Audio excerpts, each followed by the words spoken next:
Well, hello everyone and welcome. Happy Thursday. We're very pleased that y'all are joining us here today for our Brand Management Interviews 101 workshop. This is going to be a full hour of content with time for questions from the audience. So we hope you've come with the questions most important to you, and we're excited to dive in a little bit more to what you can do as you're thinking about how to best prepare for these interviews. I know some of you might already be in the midst of interviewing, some of you might be doing it relatively soon in the future. So we hope that this is a great primer for all that is to come. For those of you that I haven't had a chance to meet before, my name is Libby Davis. I am an MBA program manager here at Forte, and I'm joined by one of our amazing alums, Madeline Henderson. Madeline has a fantastic career that spans everything from public accounting to brand management, and she is here to be our subject matter expert for today to take you through what you need to know to stand out in a brand management interview. So thank you so much for being here, Madeline. Welcome, and we will let you take it away. Yeah, thank you so much, Libby. I'm happy to be here. This was a great session that we got to do together last year. So I'm really excited to be able to have the opportunity to do it again this year. Hi, everyone. Thank you for joining today. My name is Madeline Henderson. As Libby alluded to, I was a Forte Fellow when I did my MBA experience. So I am a member of the Tuck class of 2022. I'm a proud Forte Fellow. So a little bit about me before business school. I actually worked in the accounting field. So I started on the audit team at Ernst & Young and did that circuit for a little bit. Got tired of doing audit work, so I moved over to the deals practice at PricewaterhouseCoopers. Great experience, but then I had the opportunity to get my MBA at Dartmouth at the Tuck School of Business. Took it, was so excited to have the opportunity to pivot my career. So I really leaned into my MBA experience to help me transition my accounting skills into a career in consumer goods and brand management.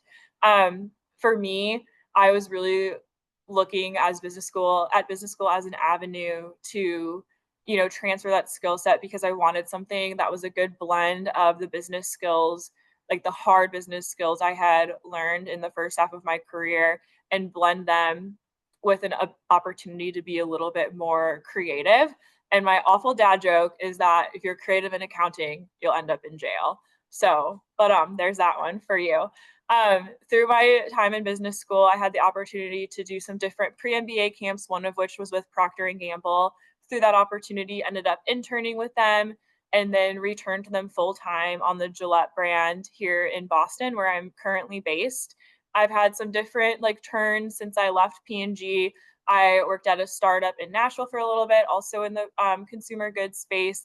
I worked at Shark Ninja on the robot vacuum category for a little bit. And currently, I'm the senior brand manager for a retail media network, working more in the B2B space. So it's been a great journey. I'm so thankful to Forte and my experience getting an MBA that opened up all of these doors to me. So some things that have really resonated with me, and that were tips and tricks like I would want to pass on to you as you think about moving into a brand management career would be think about how you can connect your past experiences to your future goals.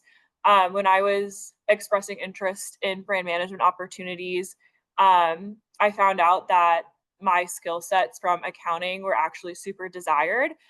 You have some brand management roles that the responsibilities include P&L ownership. So if you have a demonstrated ability to understand financial statements, that's like a huge plus in your column. So even if you think your experience might not be relevant to what your future goal is, I guarantee you that you can make it relevant. So that would be the first thing I would encourage you to think about.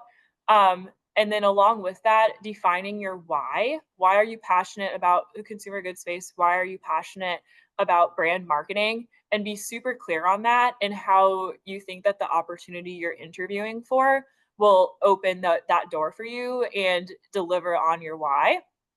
The third thing is take advantage of experiential learning opportunities. So whether that's pre-MBA programs, opportunities to do, visits to different companies with your program, all of that, don't say no. Like the more learning is better and it helps demonstrate that you have a sincere interest in this career path. The fourth one is practice the framework. So we'll touch on some of the key marketing frameworks to know later in this presentation.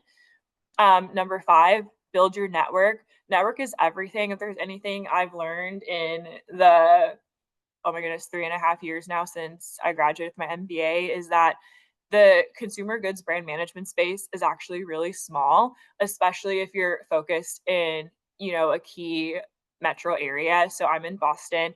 It is a little bit like spooky at times, how I meet people at one job who know people from a different job, and it can be a very small world. So building up your network is key, especially as you look for different career opportunities post MBA even.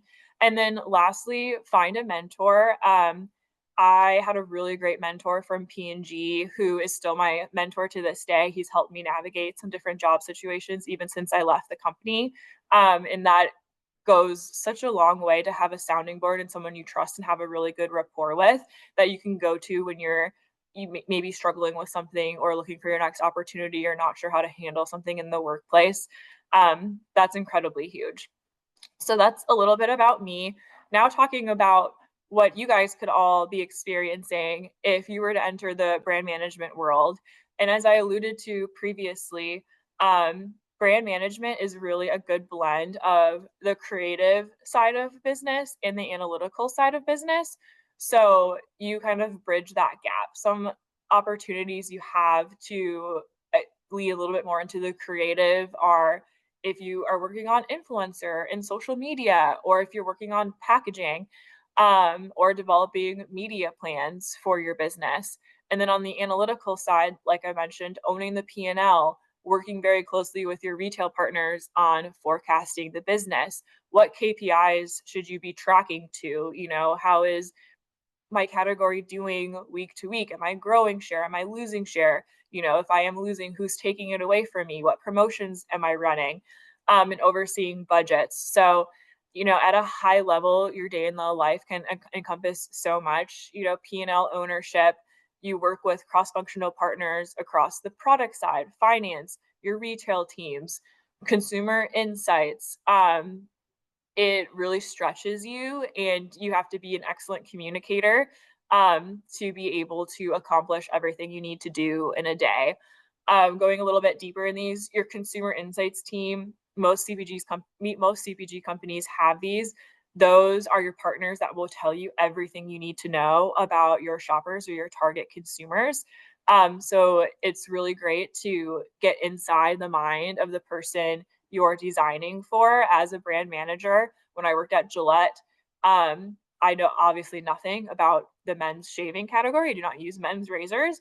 And it was really fun to understand what a man looks for in a shave versus a woman, and understand what their needs are when I was designing new products for them. Briefing in agencies, a really fun opportunity you may have as a brand manager is to work with a creative agency or a PR agency on a campaign and brief in actually what is the creative or the campaign idea I would like to see. An opportunity I had when I worked at Gillette was to lead Gillette's first native Spanish language Hispanic ad, which was like such a fun opportunity, from working with our creative agency to storyboard out ideas to selecting talent to contributing to the set build, and then actually be boots on the ground when the filming day happened. Communicating for impact, like I said, clear articulation of goals when you're working with your cross-functional partners is key. Working with retailers, depending on like what kind of business you're in. When I was at P&G, I worked with retailers like Walmart, Target, Costco.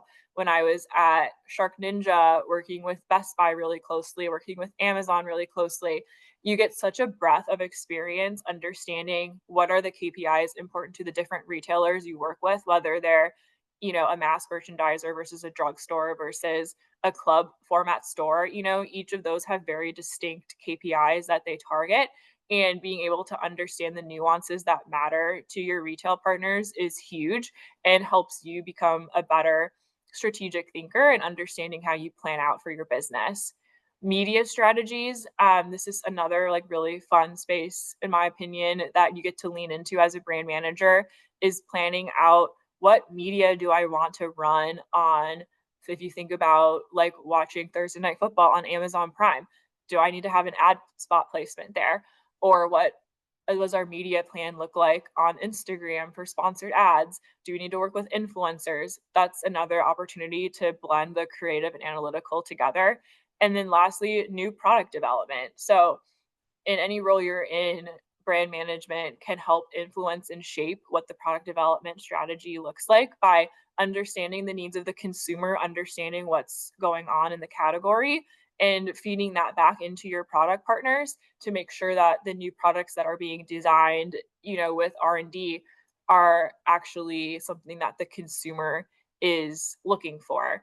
For example, that was really huge at Shark Ninja, where their um, company ethos is designing to have a positive impact in the day-to-day lives of consumers. So anywhere you go, you want to keep that in mind as you design and move forward. Touching on some of the different opportunities you may have as you go through like your MBA journey. The first one that may come across to you are brand camps. So these typically happen the summer before you go into your MBA program. Um, I had the opportunity to do one with Johnson and Johnson, that is now the Kenvue family of brands, also Procter and Gamble. They're great opportunities, especially if you're looking to pivot your career, to put on your resume then and show you are committed to this career path. It's also good just if you're looking to explore. And so you can talk to your campus advisors and your second years to help you understand what opportunities may be out there for you. I guarantee you there's more out there than you probably think off the top of your head. The next opportunity being internships, which occur between your first and second year. Those are typically paid internships. Again, your campus advisor and second years can help you and share their experiences about which companies they interned for and what they liked, and maybe what opportunities they would encourage you to pursue based on your interests. In academics, definitely don't sleep on the marketing classes, just because you think, oh, well, I'm going to do my internship, I'll learn everything I need to know. It is still great to learn the frameworks and some of the foundational aspects of marketing in your classes. But also don't be afraid to expand beyond the marketing electives. Think of ones that will help you become a better leader so that you can lead cross-functional teams, in your role. And I took one of the best classes I took that was not marketing related was a public speaking oriented class called management communications. And in that class, they taught us presentation skills, and we got graded by our peers on, getting to the point in our decks and stuff like that. That was a super great class that has served me really well, now out of business school. And then finally, like I mentioned in my intro, is networking. So, find alum from your program at brands you admire and see if they're looking for MBA support. And even if it's an unpaid opportunity, it's something you can put on your resume and even possibly explore with your campus advisor to see if you can get a term credit for it. But that's super valuable experience. And it can be, short sprint projects that give you experience from doing everything from developing a loyalty program to figuring out, okay, what would a social media plan look like, to how do I get more shelf space at Walmart. Don't be afraid to reach out and see what opportunities could be out there if you offer up your time to make it happen. So I know we covered a little bit there in the intro. Oops, I'll pause and see if there's any questions at this time. Thank you, Madeline. That was a great overview. I always love the way that you think about how this experience can look and all the different ways to be so intentional about what you do and when you do it, especially with the MBA. So I'm going to go into the Q&A to see what questions we have. We have a few. This is great. Okay, so our first question, what tips would you have for folks who are doing their MBA part-time while working full-time to kind of do some more exploration and networking in the brand management space? That's a good question. Yeah, I would say great start coming to this session.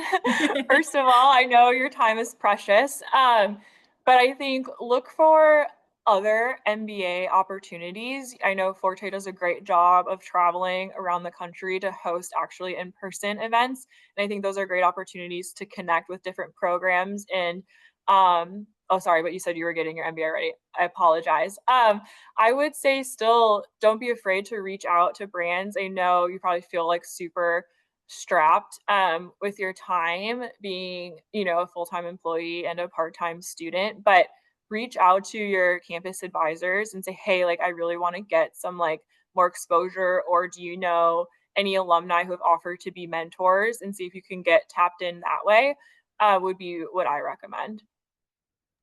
I love that you mentioned mentorship because I do think that that can be so meaningful and helpful. And the schools do a great job of kind of making that connection between the groups. So definitely echo your thoughts on that.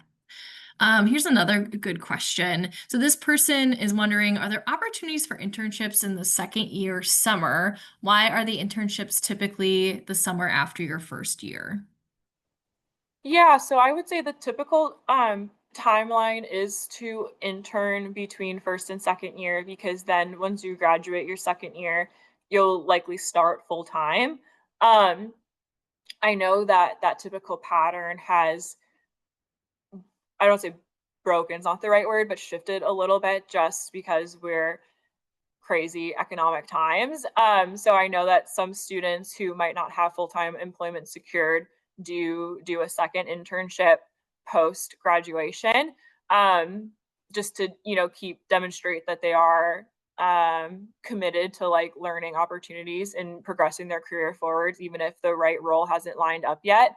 But I would really encourage everyone to target obtaining that first internship opportunity between first and second year, because you'll typically have the opportunity to interview for the full-time placement.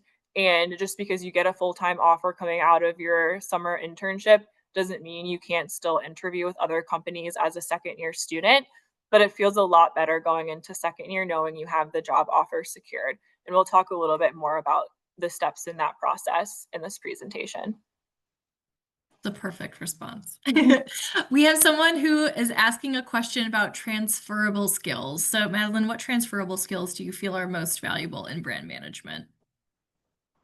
Um, I would say, like, if you're thinking about, if you haven't worked in marketing and thinking about what skills do I have that may be relevant, anytime you can demonstrate that you've had to work with cross-functional teams is huge. And I think that's relevant to any industry, whether you're a teacher and like, yeah, I coordinated lesson plans. I was a history teacher, I coordinated lesson plans with the English teacher. Like that's still a good example of working cross-functionally. And being able to navigate ambiguity, I think, are two really good examples, because you'll have so many projects come onto your plate, and being able to show that you can confidently manage your time and be okay with like not having the answer to everything, but being confident in your ability to go find the answer, by leveraging your relationships with your cross-functional teams is huge. So I think anything you can speak to that demonstrates those two things is super relevant, no matter what your background is. Makes complete sense. Mhm. Our next question is about those brand camps that you mentioned earlier. So this person is wondering, how did you even find out about these opportunities? Do you have to be admitted to an MBA program prior to attending? If you could speak more to that, I think that would be helpful too. Yeah, for sure. I am not as well versed. I don't know like the age of people on this webinar, but I know sometimes undergrad programs can connect you to them, but I found out about them after I was an admitted student to my program. Um, so I think as you're going through the application process, before you even like commit to a school, you can go out there, and that can be part of your evaluation process of what school is right for me, by understanding how tapped into the consumer goods marketing brand management space they are, and how if they are plugged into these programs. So I would say at Tuck, for some of the more, I don't want to say traditional career paths, but like for consulting and iBanking and tech, a lot of those opportunities were advertised. Brand management, I feel like sometimes doesn't get as much love at different programs. But one of my assigned mentors as a incoming student had actually interned for P&G and told me about their brand camp. So that's how I found out. And then through a different MBA organization I was a part of, I found out about Johnson and Johnson's brand camp. So I would say do a little bit of research. I think talking to second year students and the campus advisors is the best way to find out about the programs. Um, and like I said, you totally use that as an evaluation criteria when you're exploring what program may be a good fit for you. All about word of mouth, I feel like sometimes with some of these things. So Mhm. I love the way that you found out about all of those. And definitely speaking with the second years and your school representatives is super helpful. So I think they answered the question fantastically. So this next question is more so about like networking and kind of doing more of those like cold messages to folks. So this person is wondering, do you have any advice for reaching out to current employees at my dream firms? She said LinkedIn messages are only limited to 300 characters. So how can you make that impact and connect in a way that gets someone to respond back? Yeah, I think being super clear upfront with the information you're hoping to get. I would probably not advocate for just cold LinkedIn messaging people, can I work for you? But, be saying, hey, I saw you guys did this campaign. I would love to know more about how you brought it to life. Like, show that you're in tune with what the company is doing because that demonstrates your interest versus saying, hey, I'm just interested in learning about what Skinny Pop is doing. Like, can we talk? And I think like the more you can show that you've actually done your research on the brand, is really valuable. Or say, hey, like I perceive, like this challenge out there. How are you thinking about it for XYZ brand? And I think that shows you're interested and what you're hoping to get out of it. And then that opens the door to future conversations. Great point. This next question is about professional certifications. Are there any that you would recommend for aspiring brand managers that kind of come to mind?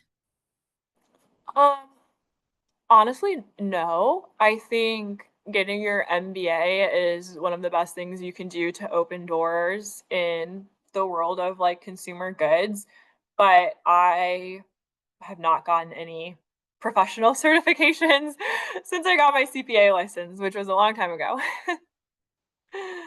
Makes total sense. Makes total sense.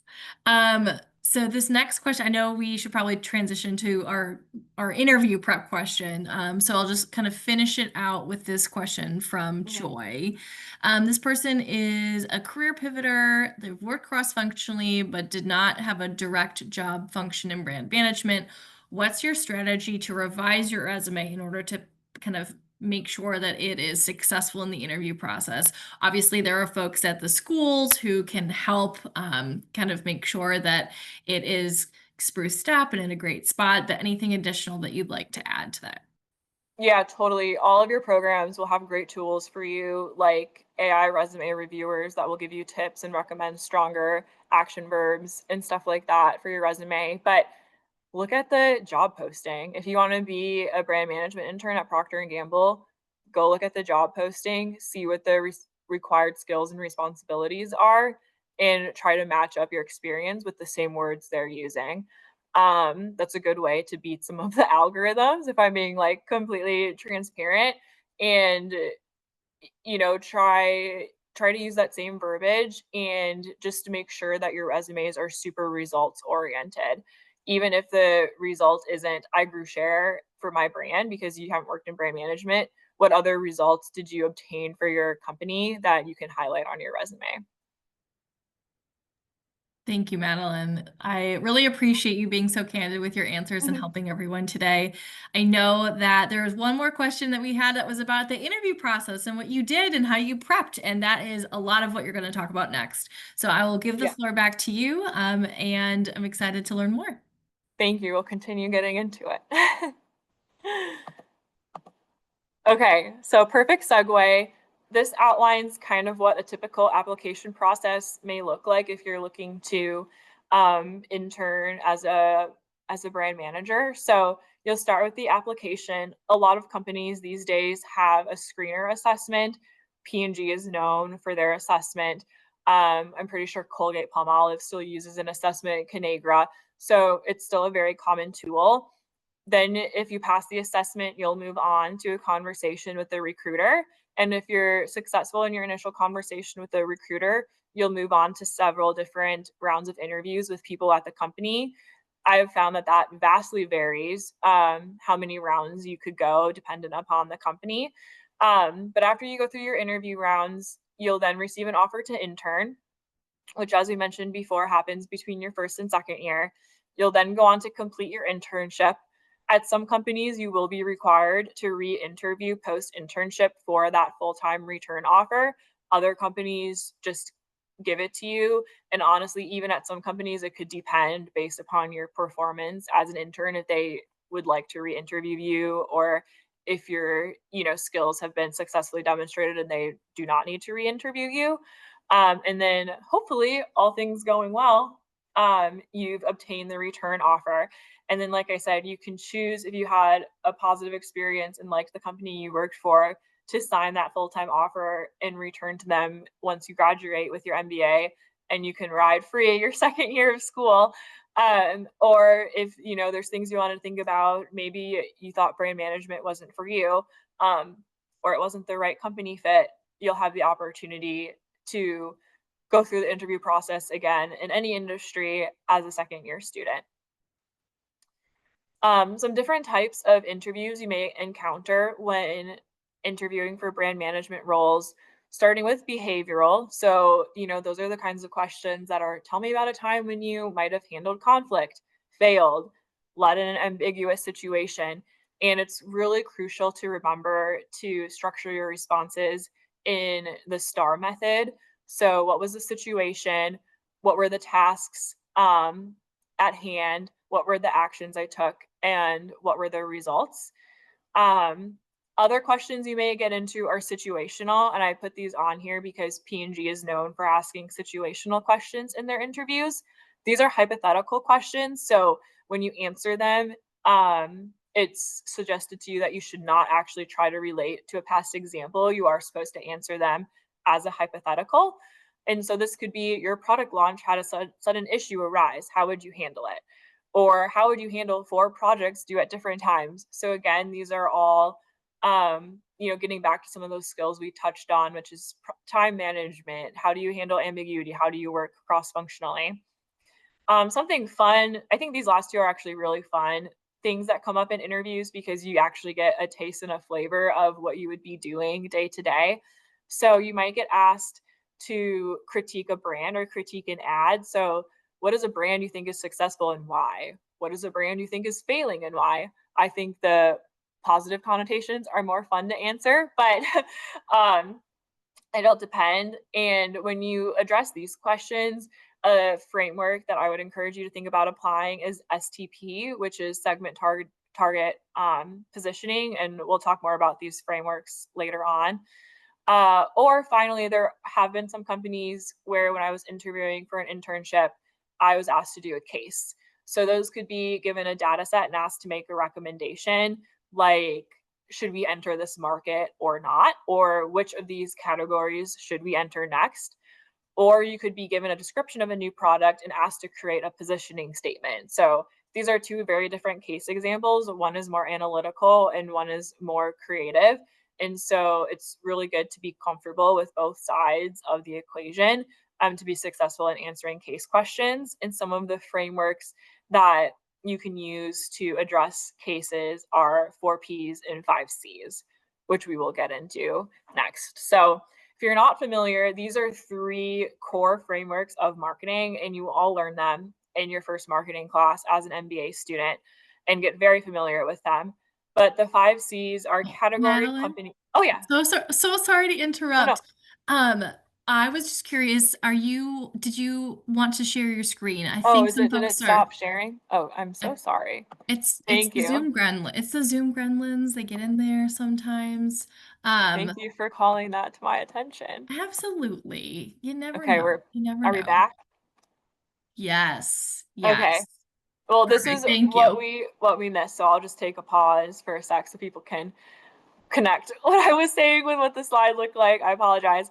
Um, so just to recap really quick, some interview types you may encounter are behavioral, situational, doing an ad critique or a brand review, and you could possibly be given a case. And then I've also shown on the right-hand side of the slide different frameworks that you could use to address each of these questions. So the STAR method for behavioral questions, um, using the STP framework for ad reviews, and then your 4Ps and your 5Cs. So we'll talk about all of these frameworks now. Now that you can see my slides.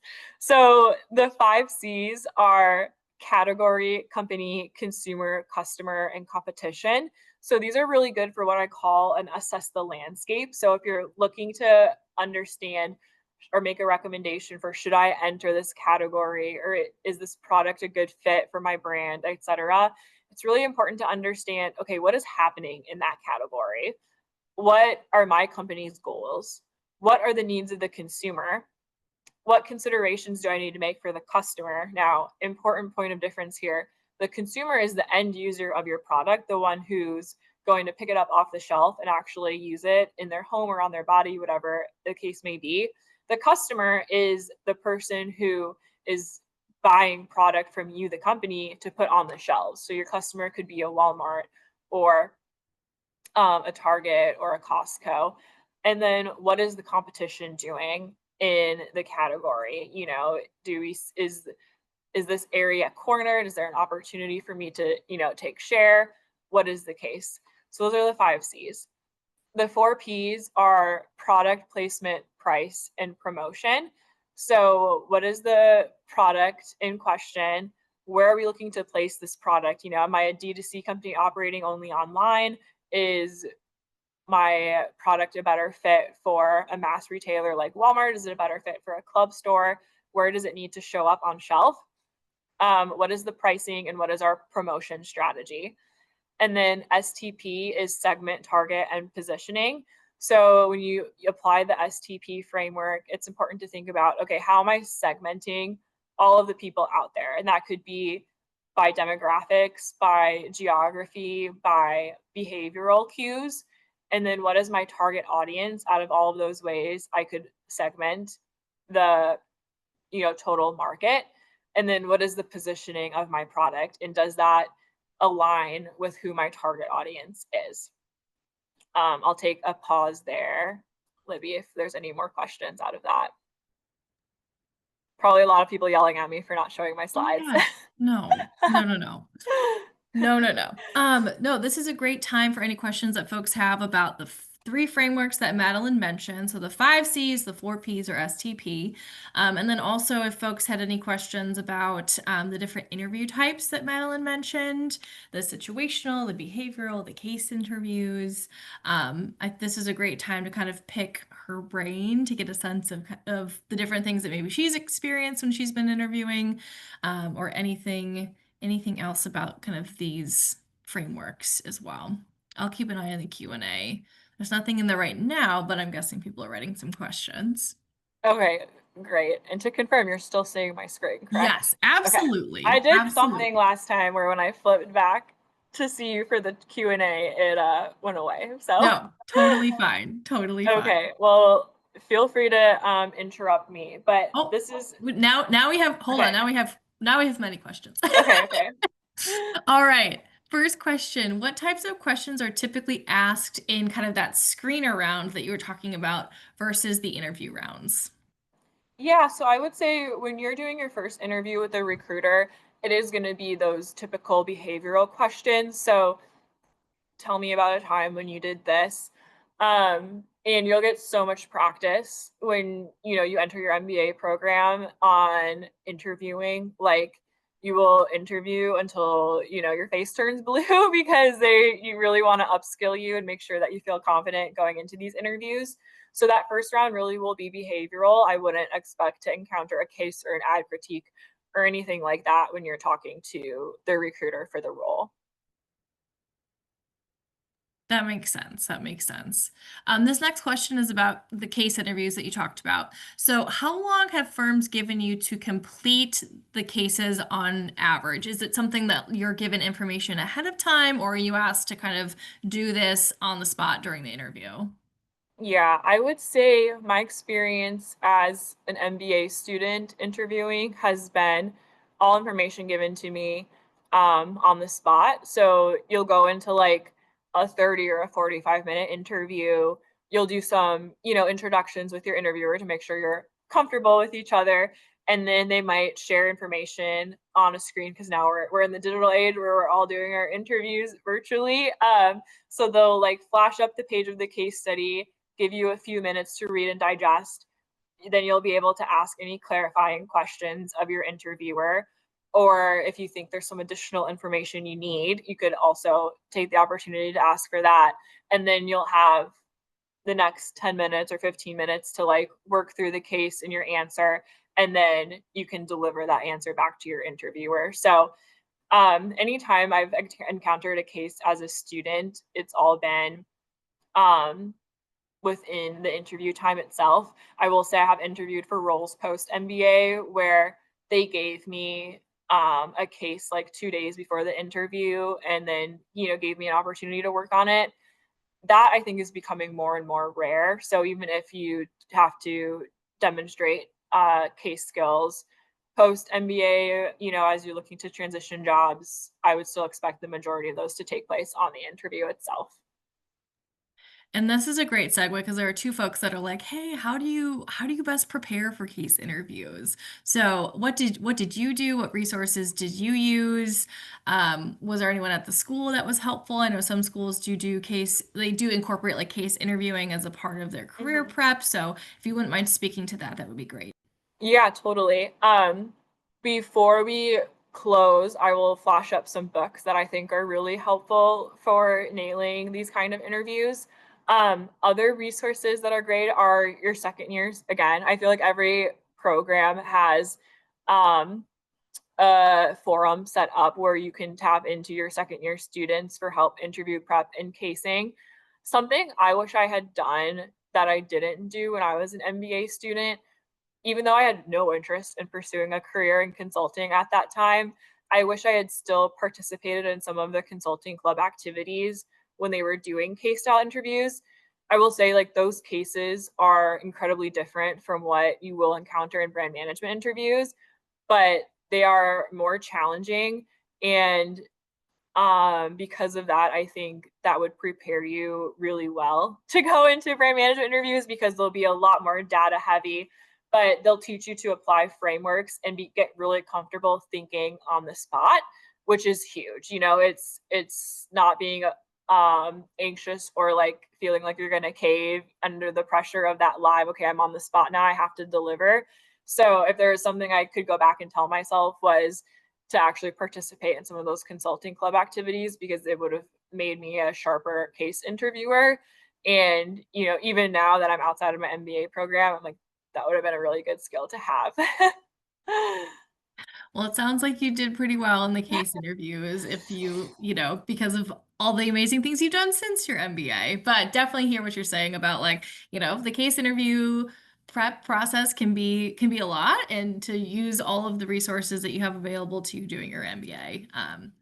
And kind of continuing on that line of the different parts of the interview process, was there a type of interview that you found to be particularly challenging or that you felt like you needed to spend extra time preparing for that area?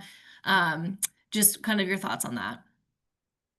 I think honestly, one of the more challenging questions you can get are the ones that are tell me about a brand that you think is doing well and why, or a brand that's not doing well.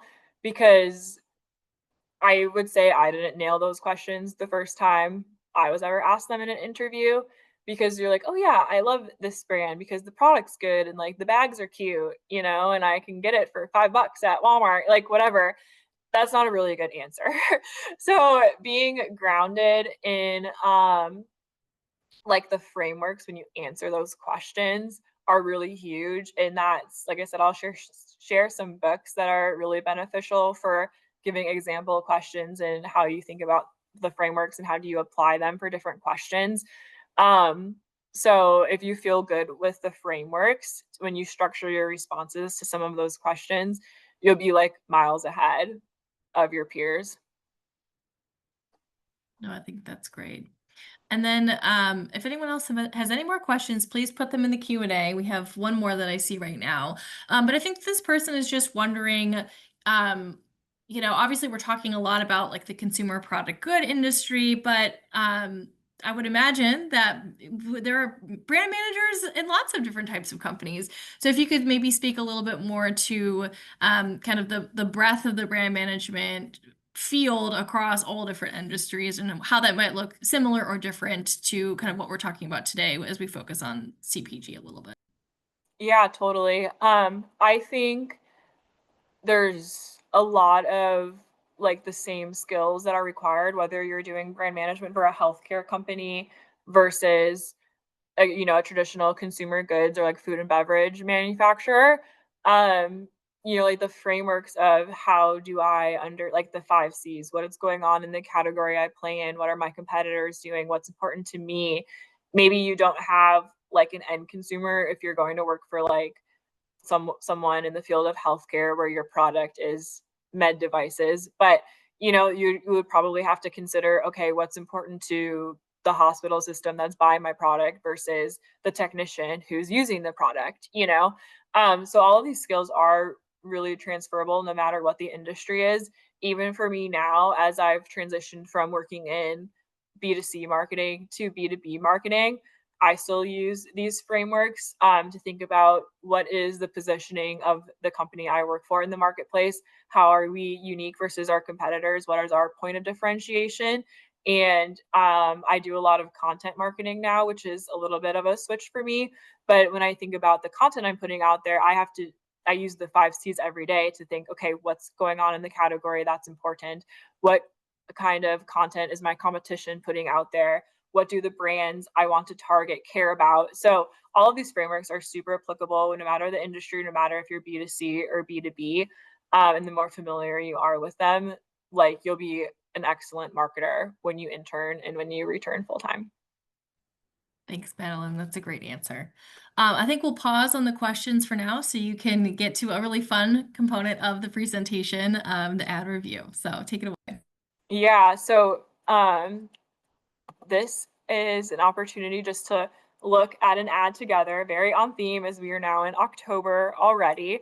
Um, so looking at this ad and applying like the STP framework, I don't know if people want to just like use the chat, but thinking about what we talked about for the STP framework with segment, target, positioning, if people want to respond, how do you think Pepsi is thinking about segmenting the audience, either demographically, behaviorally, geographically?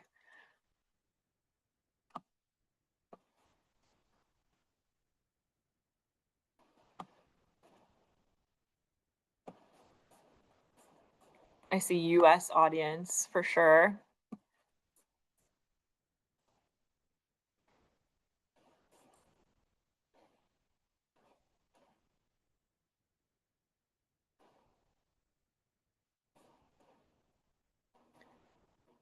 Okay.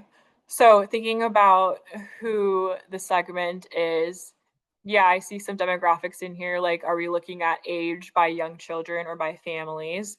Um, capitalizing on the new Superman movie. That's a funny call out. I have to say this is an older ad, so if it was new, I would be spot on with you there.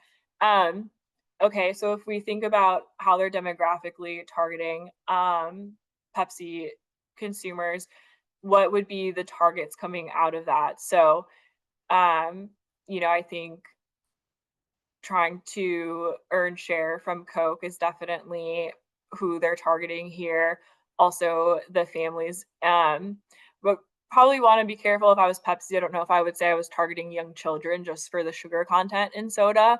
Um, but they're definitely looking to steal share and make a jab at Coke. And also, like playing off of the seasonal time of the year.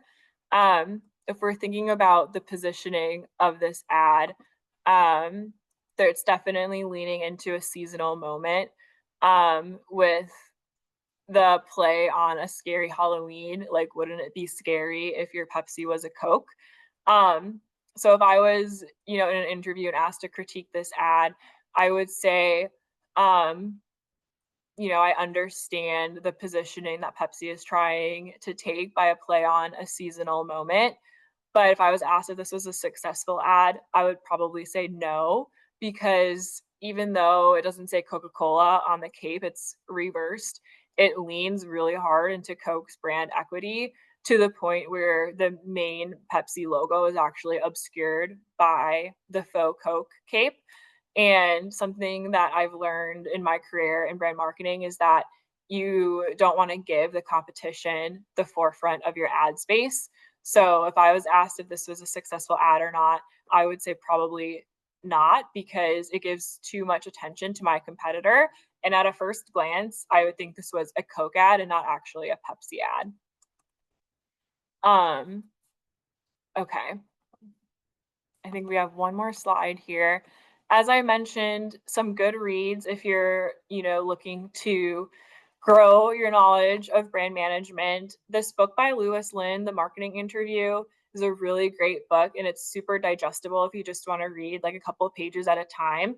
It literally walks through example interview questions and fake responses and then critiques the responses and tells you which frameworks to use for which questions.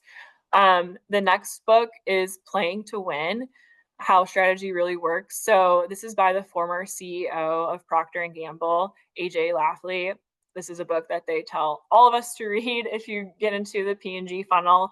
But it's a really good read at understanding kind of like the heyday of P&G, how all of these brands were created that are super successful today. And then the third book that I would recommend that's really common for brand marketers to read, and I think everyone has on their bookshelf, is How Brands Grow.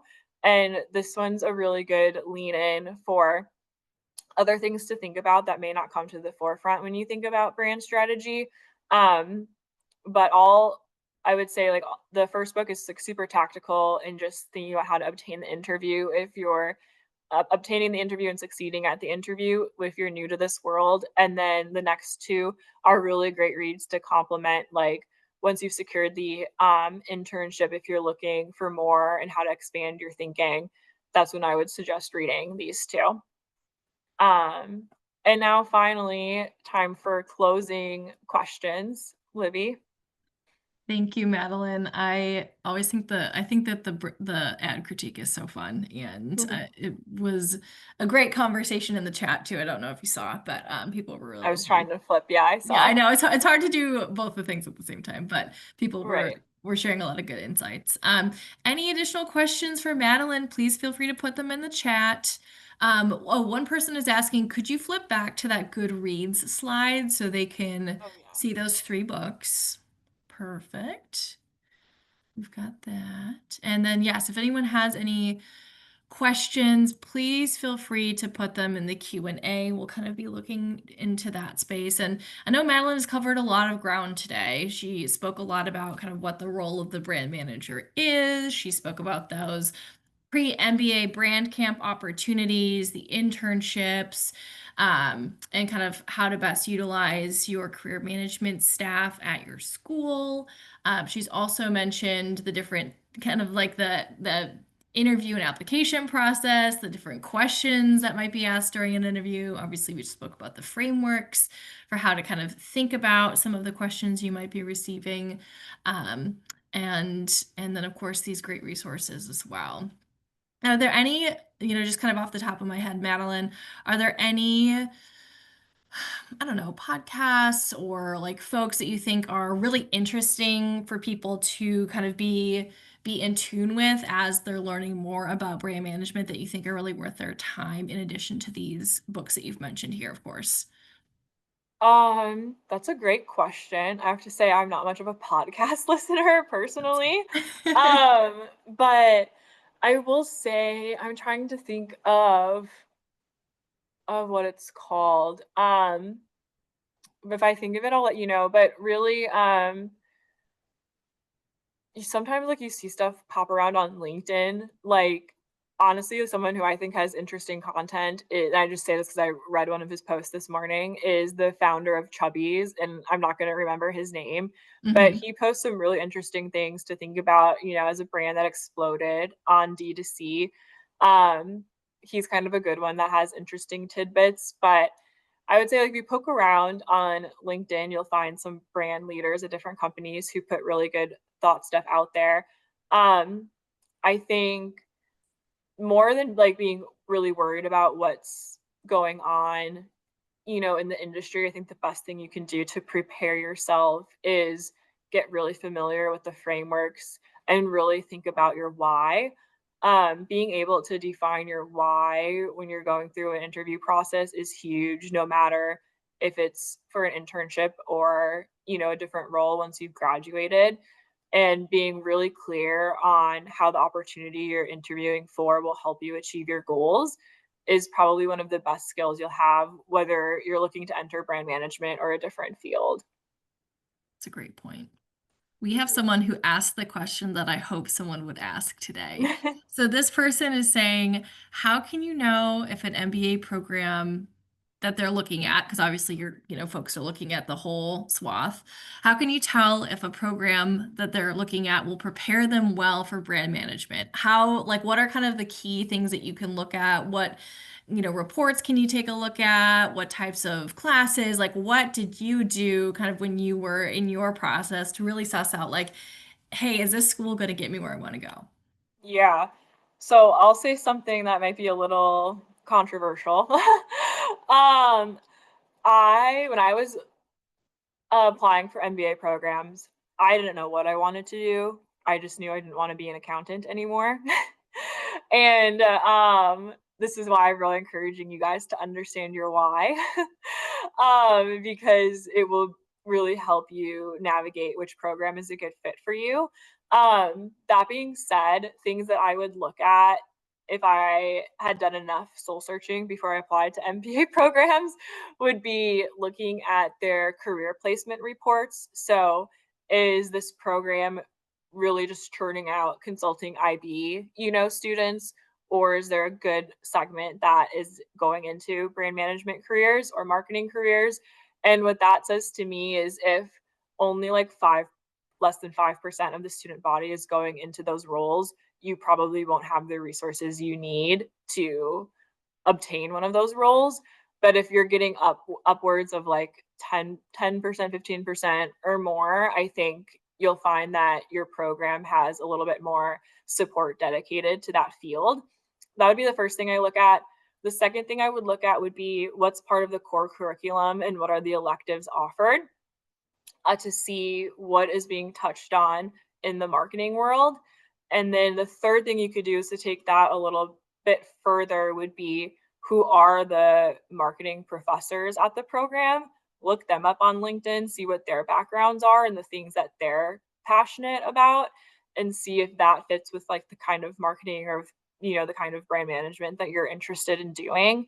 And you can use that to shape your opinions and your decision journey.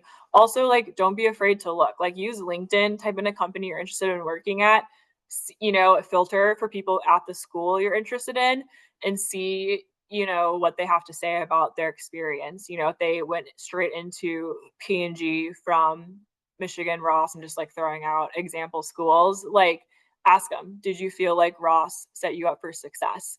I wouldn't be shy about doing that because if they had a positive experience, they're going to be like, oh, yeah, let's talk. And if you don't hear from them, maybe they're really busy, or maybe that's an indication that they don't want to speak negatively about, like the support they got. I'm not affiliated with Michigan Ross at all. That was just an example I pulled out of thin air. I'm so glad you talked about the career outcomes data, though, because that is a very great place to go and see, where's the most recent graduating class finding roles, where did folks get internships, and that should be publicly available on the website for folks to understand. And then I always put in a plug too for, most places have student ambassadors, and you could see if you could be connected with a student ambassador who's in the brand management or marketing space or interested in going that way too. And then they'll be honest with you because they've been in your shoes before. So Totally. I love that question. I'm so glad someone asked. We probably have time for maybe one or two more questions. This Hmm. person is wondering, to what extent is brand management different from marketing and advertising, or do they overlap? Yeah, so I would say brand management is a little bit different from like a traditional marketing role in the sense that you are like a mini business owner. So like the best way that I would think about brand management, because I encountered this, even with my parents being like, why do you want to work in marketing? And I was like, well, I don't work in marketing really, It is technically a marketing field, but I'm not doing what I would say is traditionally thought of as marketing. I would say it's more like a general management career where, when any of the roles I've had, I was in charge of my business or my portfolio of brands. And that's everything from what is their performance? Am I hitting my revenue goals? Am I hitting my profit margin goals? To how am I showing up on shelf?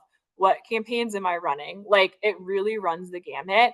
And I think I think it's a little bit of that financial ownership that elevates, like what brand management is and like differentiates it from marketing. It's because you have a way broader scope of responsibility.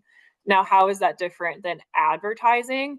I would say when I think about advertising, that's a little bit more agency side. And if you go to work for an agency, you could be working with multiple different brands on different accounts, and you may be briefed in by a brand manager on these are my brand's goals, how can you help me develop campaigns or media tactics to deliver on them.